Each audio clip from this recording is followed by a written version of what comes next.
So, on the VisionWorks menu, Portfolio Builder videos, you'll see videos here. There's an introduction, and then what you're going to see is that there are 4 tabs. So there's a video for each of the 4 tabs. And I also want you to notice there are a couple of PDF files about importing data from Morningstar, and they describe exactly the steps you need to take to do that. So let's bring up Portfolio Builder. So there are 4 tabs, and each represents a different approach to portfolios. So, for example, I was doing a demo yesterday for some people who are fee-for-service planners. They do the planning work for advisors and then come up with a job description for how hard money needs to work, give that to the advisor, and then the advisor constructs portfolios. So the idea of the basic tab is there's nothing specific. You just go in and create different sets of returns. So it's just a matter of literally clicking the add button, adding a portfolio, and then putting in, what that mix of returns is. So you might have something conservative, you might have something that's more balanced, you might have something that's more capital gain oriented, more growth oriented. Now joining Teresa Black-Hughes. Teresa, hi, it's Michael Curtis. There's still an issue with the link. So on the Join Me site, where it asks for a code, if you would type Vision Systems Corp, all one word, then you should come in. Okay, so this is basic tab, very simple, just return assumptions, don't care what the actual content is. There is an SMAs tab, and this is for separately managed accounts. So you've got somebody who is a money manager, and they may have different portfolios. So we built in, for example, HON and the HON portfolios that are available. So you could add any number of money managers, and then for each money manager, any number of separately managed accounts. And then once you do, you're able to put in different asset classes for each of those portfolios, different return assumptions, and we've pre-populated it with what's available from HON. The asset allocation tab is what's currently available. So there are 10 basic portfolios. We've added 10 more for seg funds. And then there are some custom portfolios that you can build. But these are all editable. So you can go in and change the mix of holdings in them and so on. And similarly, the return assumptions that we're using are all historical return assumptions, but you can go in and edit all of those as you wish. So that's basically what we have now. The big innovation, of course, is the ability to add what we call detailed portfolios. And again, you can go in and add any number of these. And to a portfolio, you can add specific equities, mutual funds, corporate class shares, ETFs, any mix of them that you want. So I'm just going to show you how to do this. It's really quite simple. I've got a couple set up, but nothing in them. So I'm just going to click the Edit button, and I want to add some mutual funds. So I select the asset class, click the Add button, and you'll see I have nothing in here right now. So I could go in and select a category, hit the Add button, add something to it, but I can also import data from Morningstar. And I put together a file in Morningstar, which is just a whole ton of different McKinsey funds.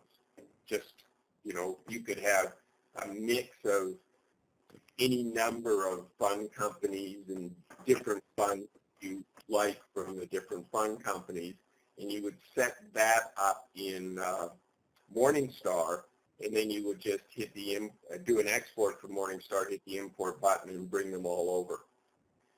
So for our balanced portfolio, I'm going to add a couple of or I'm going to add a fund, MFC 3773, and I just want to make a note of that. So once you add any number of funds to that portfolio you're building, then what you'd do is you'd go in and you'd indicate what percentage of the portfolio will be invested in the fund. And I'm just going to make this 100% for ease of use, but I could have, 20, 30, 10, just a different mix of funds. I also just want to make a note of this other fund, 3952, because I want to show you something a little bit later. So once I've added my funds to this particular portfolio that I'm building, then we can, see that it's there. I'm going to select my conservative portfolio. I don't have anything in it yet. So again, I'm going to just add some mutual funds to it. And this time I'm going to add a fixed income fund. And I could have, again, any number of funds or any mix that I, wanted to have. Any questions so far about this? I think you'll find that it's extremely easy to do. So the concept that we're working with is essentially, as an advisor, you might have, let's just arbitrarily say, a half a dozen different portfolios you use. And depending on somebody's risk tolerance or how hard their money works for them or whatever it might be, you recommend, you should be in my balanced portfolio, or you should be in my growth portfolio, or, my income-oriented portfolio because you're retired. So you just build your portfolios in Portfolio Builder one place, and then they're available to be used in all client files. So let's move on. Now, the other thing I want to just show you while we're on the website is all new training videos. And we think that they're really pretty vastly improved. We'll come back and look at changes, by the way, to the retirement assessment interface a little bit later. And you will see that we have now all new financial planning videos. And if you have a look, what you'll see is that essentially we've been able to cut the playing time from 5.5 hours to 3.5 hours, and the quality and information and so on is actually a lot better. So we did a major rewrite of, all the content for each video. You'll see some of these videos are now longer because we consolidated things. And what you'll also see is that they now stream. So even though this is an 18-minute video, it opens up and starts playing right away, even while it's still streaming. While we're here, by the way, I'll just fast forward through to a few of the slides.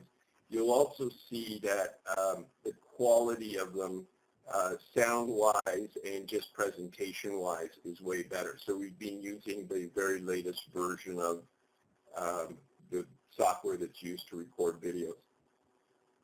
So let's have a look at VisionWorks and see how Portfolio Builder integrates with it.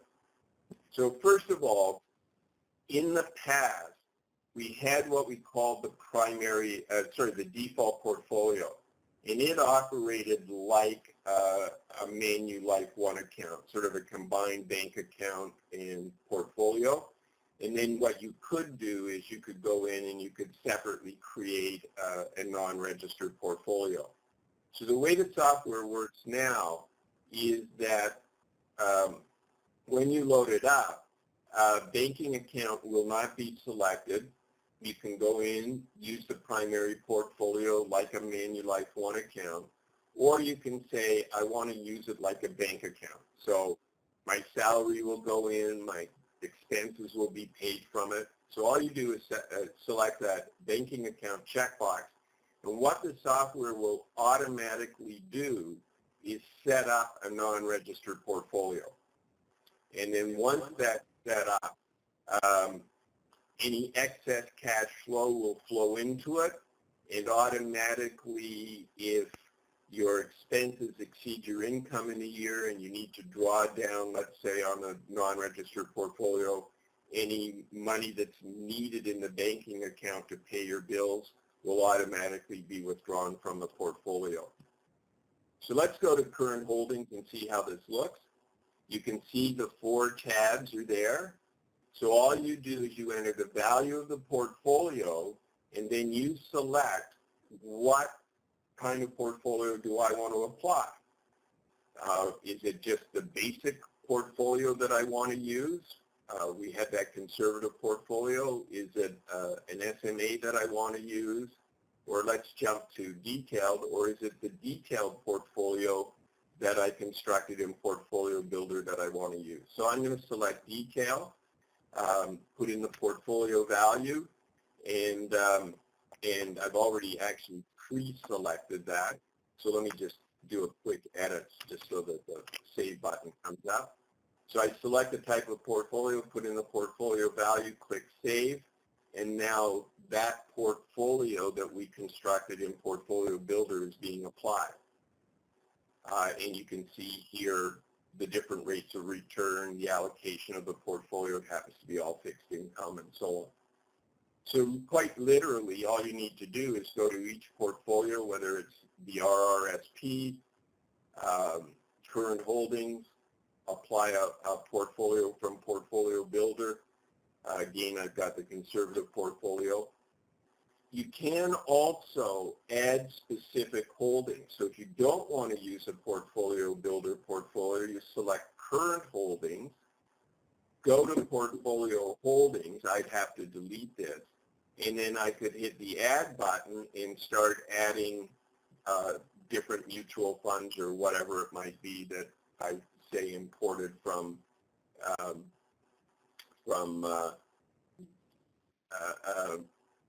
Morningstar. Any questions about that? Hi, Michael. I just had one quick question. Sure. Are we able to import or create OM-based funds? Sorry, which?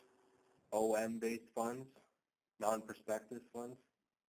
Oh, yeah, yes, absolutely. So let's go back to Portfolio Builder, and let's create a new portfolio. I'll just call it XYZ. And I'm going to go to Add, and let me delete this one, MFC 1908.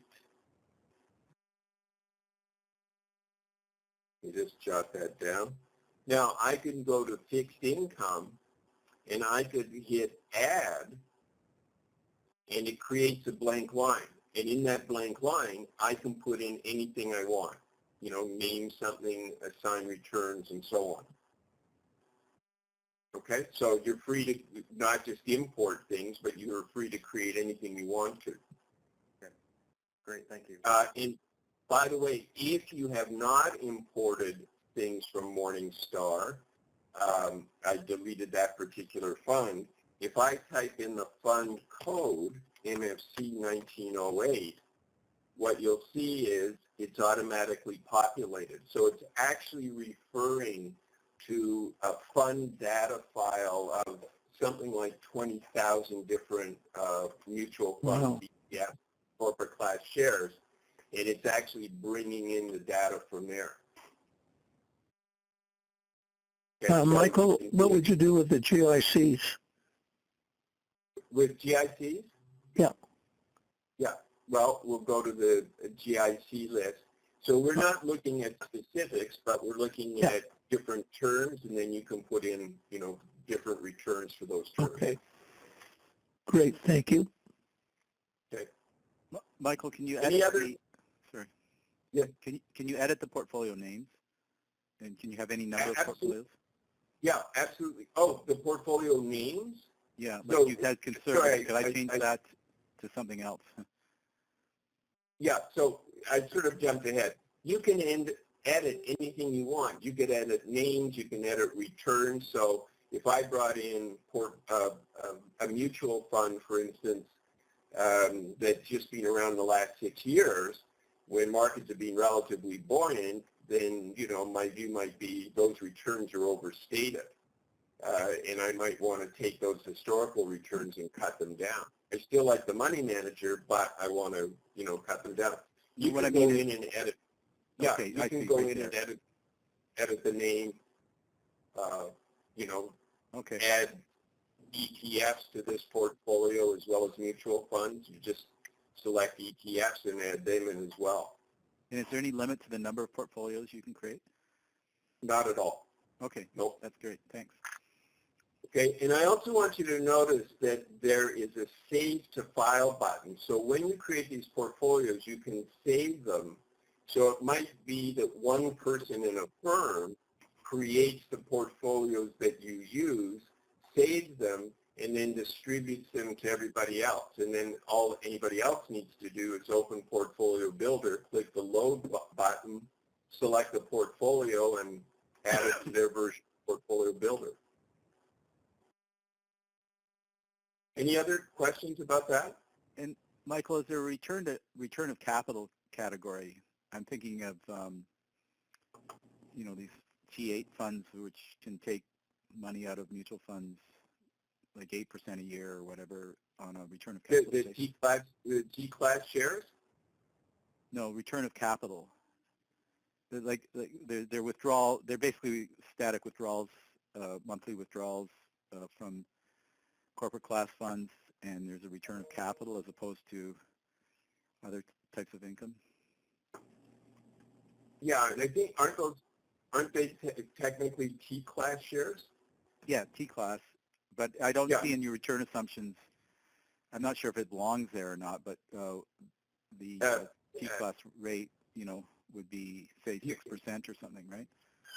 Here, under corporate class shares.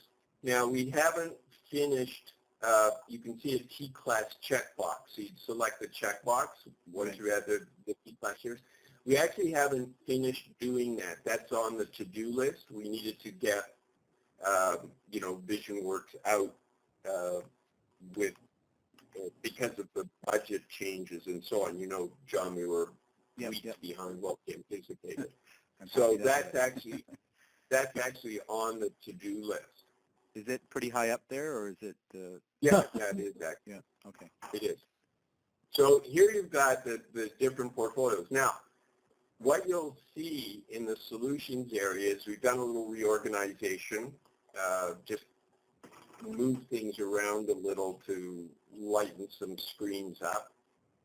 So, for example, we still have the Tactics tab, but we removed the retirement features from the Tactics tab, and that lightened the Tactics tab up quite a bit. And we created a separate retirement tab, and you'll notice OAS, CPP, additional voluntary contributions, retirement plans are in here with auto withdrawals and so on, seniors, retirement home, nursing home. But what I want to show you is where we did a major change on the allocation tab. So Bill's okay, but Sue's got a shortfall. So if we look at things overall, there's a shortfall. So, and this is primarily with Bill's cottage going to Bill Jr., the taxation. And we can see that Bill's non-registered portfolio, his RSP, they're both in these conservative portfolios that we created. So what I want to do is I want to change the return that's being earned.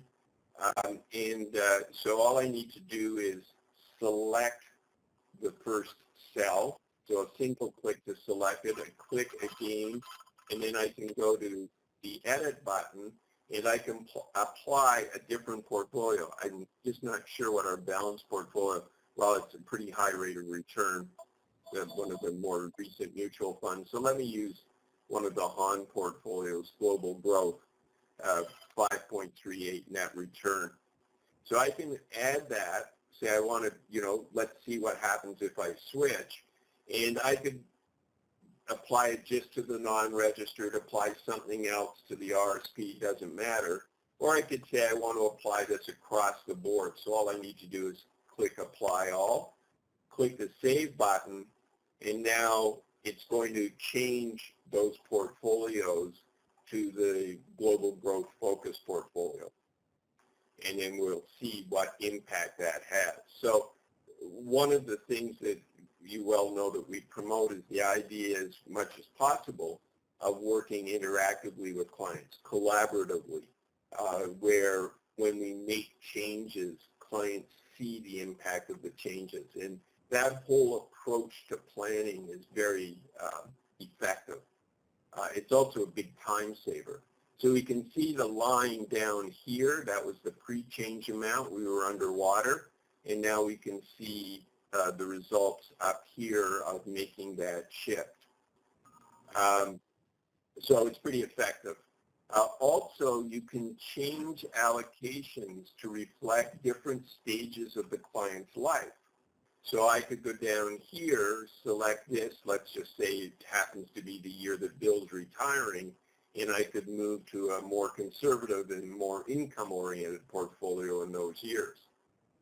One of the other things that I want to show you, and I just have to kind of change the focus here, is that we had in Portfolio Builder, if we go to our balanced portfolio, we had this McKinsey Mutual Fund 3773. Well, if I choose to delete it and I choose to add 3836, doesn't matter. Change the portfolio. So let's say I've got a half a dozen different funds in a portfolio, and at some point I elect to change those funds, or some of them.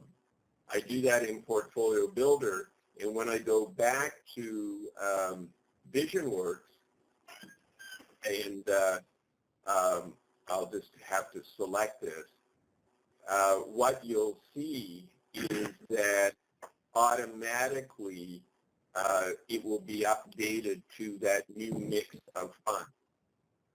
So if you create your portfolios in one place, make some adjustment to the portfolios in Portfolio Builder, those adjustments will automatically flow through to any account that has that particular portfolio. Michael, when you're showing the parameters for return and risk and all this kind of stuff, over what time frame? Is it like 1, 3, 5, 10 year? Or?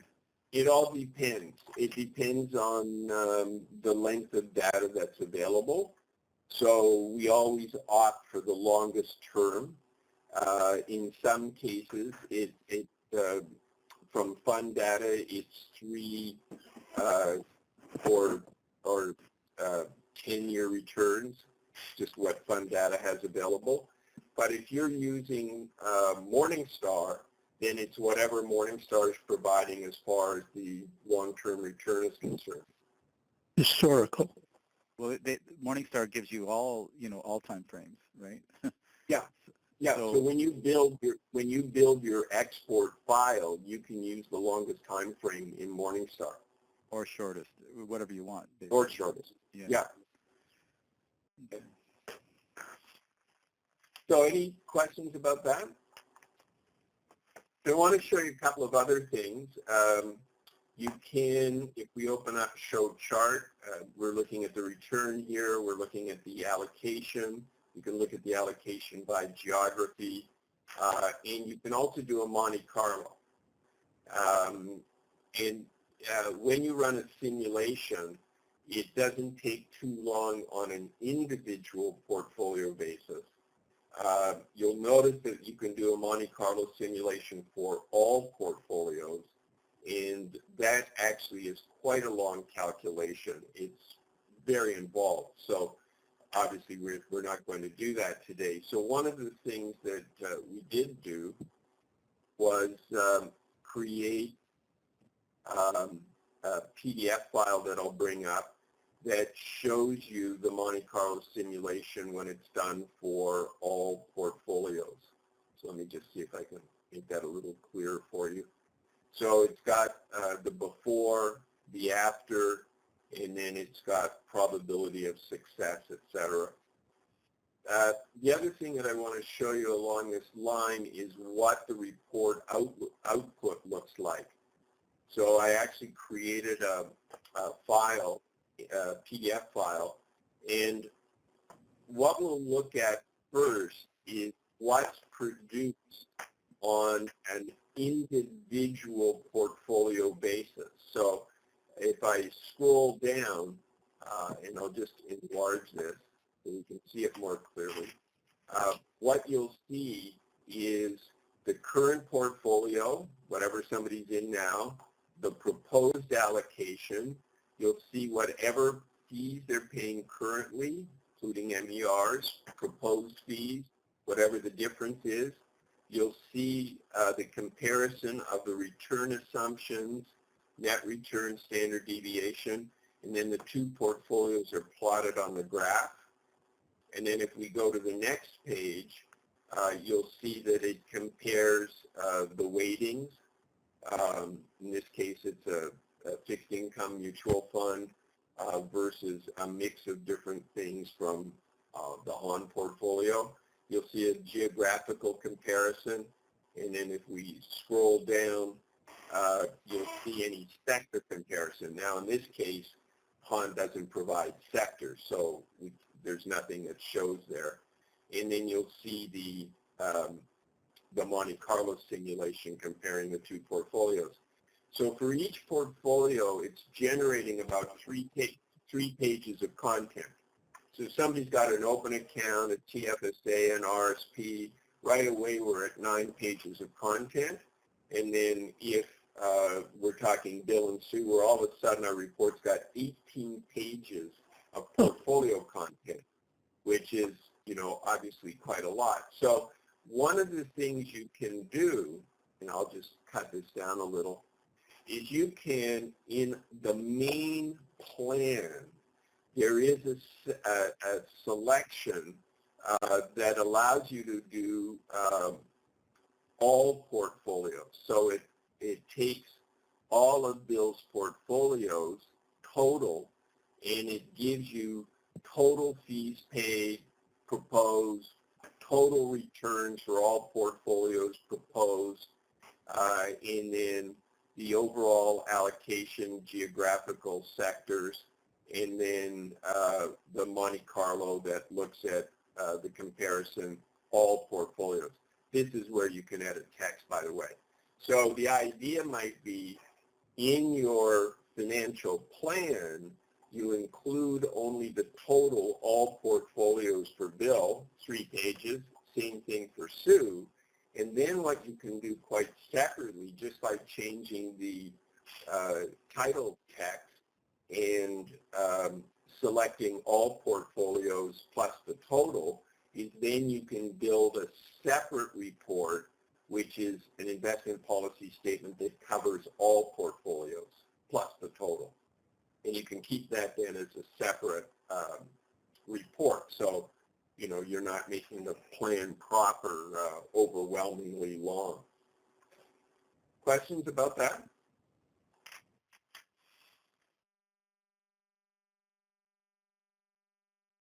Is there any rebalancing going on in these? If they get out of whack, does the program rebalance them annually or something like that? No, VisionWorks isn't going to do any rebalancing. That would be something that you might do. Yeah. Right, but in your calculations, if you have 50% in a balanced fund and 50% in an emerging fund, will it, on your projections, are you keeping it at 50% each year? Oh, yes, absolutely. Yes, as money comes in and money comes out, VisionWorks is always something. It always maintains the allocation. Right. You know, regardless of the cash flows. Right. Okay. Michael, your screen where you show the distributions and expenses and everything, you can usually choose whether you want distributions to be reinvested or to be paid. And so that feeds into the cash flow model, the tax model. Where do you select whether distributions are going to be reinvested or not? It's actually, sorry, I was wanting to move on to something else, John, so let me just let this load for a second and then we'll go back. Automatically, address it later if you want. Yeah. No, it's okay. Automatically, it's the same question that John Frankel asked, John. Automatically, when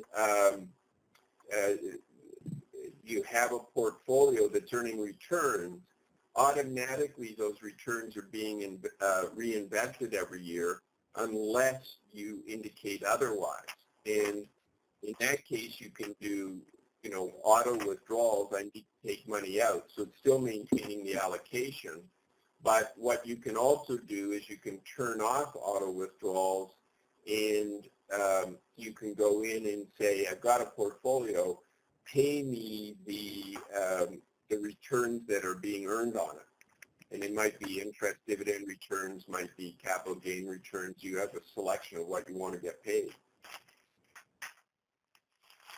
And all you have to do that is go to the non-reg portfolio withdrawals. Right now I have auto withdrawals turned on where I'm taking money out proportionately just according to, my need, pay my vacation expenses.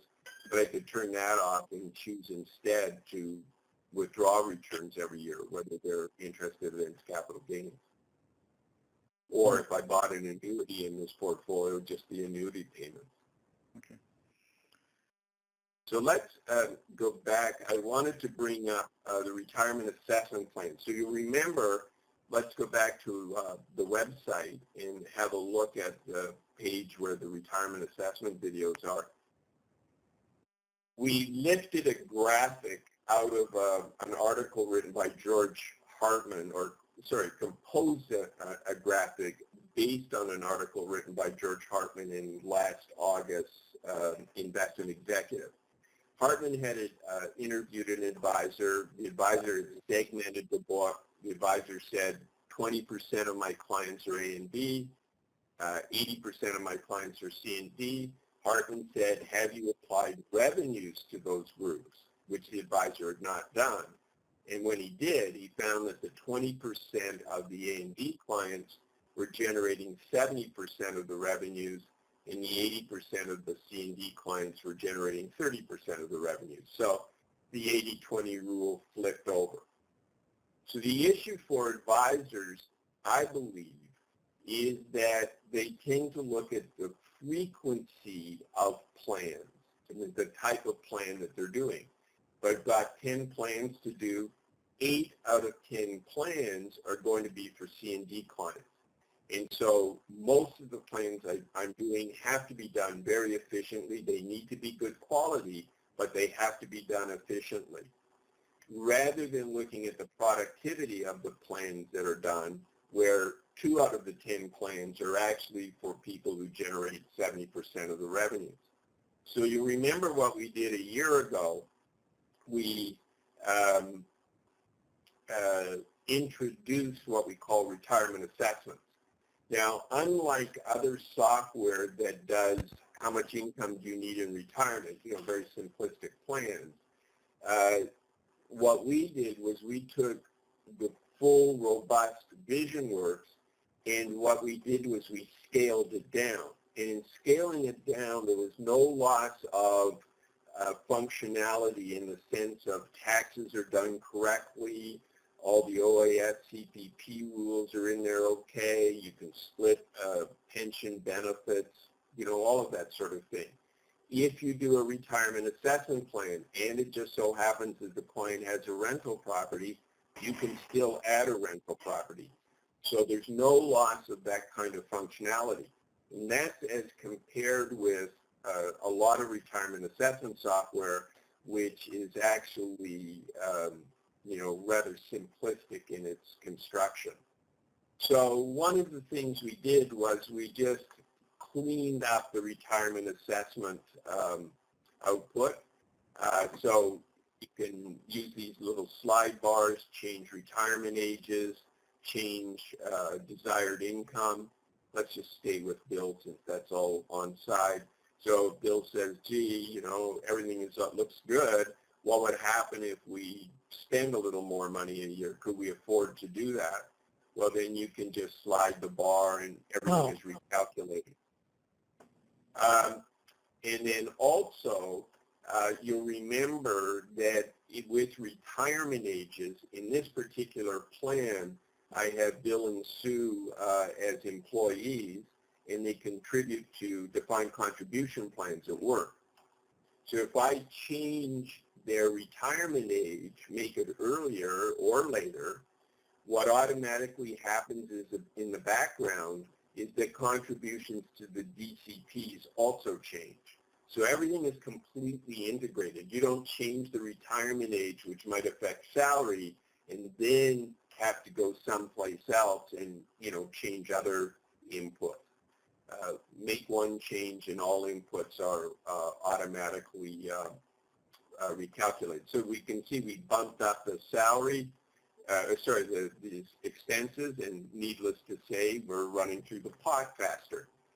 Well, we might go into the allocation tab at this point and say, well, okay, if I'm going to do that, maybe my money needs to work a little bit harder. So we could go to the detail tab and pick off our balanced portfolio. It's got a pretty extreme rate of return. But we could then apply that across the board and say, okay, if I wanted to retire earlier, if I wanted to spend more, if that's going to cause a shortfall, how hard would my money have to work? So you can see that you can produce these retirement assessment plans extremely efficiently, and we have to keep in mind that the quality of the number crunching that's going on under the hood is the same quality of number crunching as is in a full cash flow based plan. Well, that's that extremely high return, so you can see what it did. Oh gosh, I could retire tomorrow and spend $1 million a year. Any questions? Any questions? Jeremy, do you have anything you wanted to add? Really, no. I think you've kind of captured everything.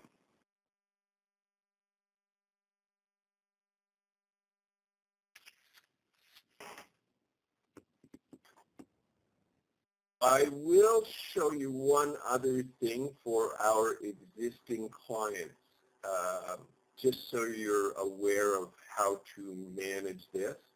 So I'm going to close VisionWorks out, and we actually had a client who sent a file a couple of days ago. So this is a real, user file, and I have changed the name to, where is it here? Conversion demo. So this is what's going to happen when you open an existing client file. And you go to portfolio accounts. Let me go to here. It will open as the primary account.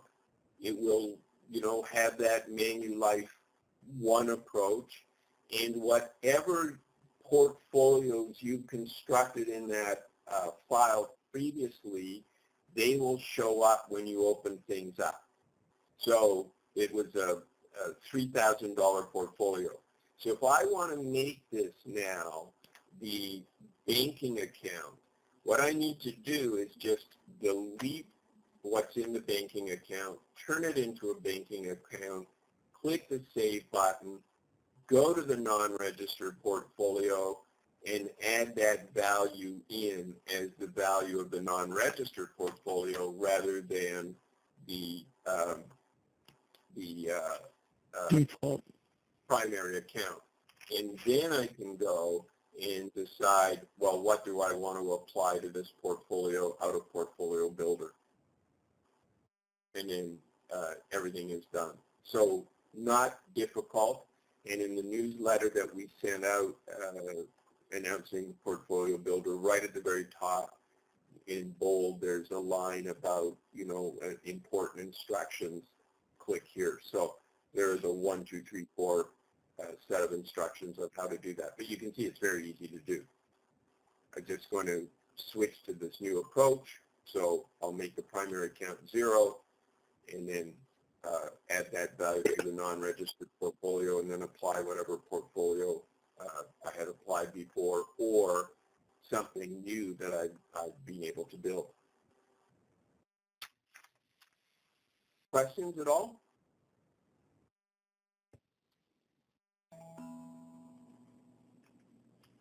Well, I want to thank you very much for joining in. As you are aware, Jeremy and I will certainly be available to answer any questions you may have as you start working with all of this. Thanks again for taking the time to join in.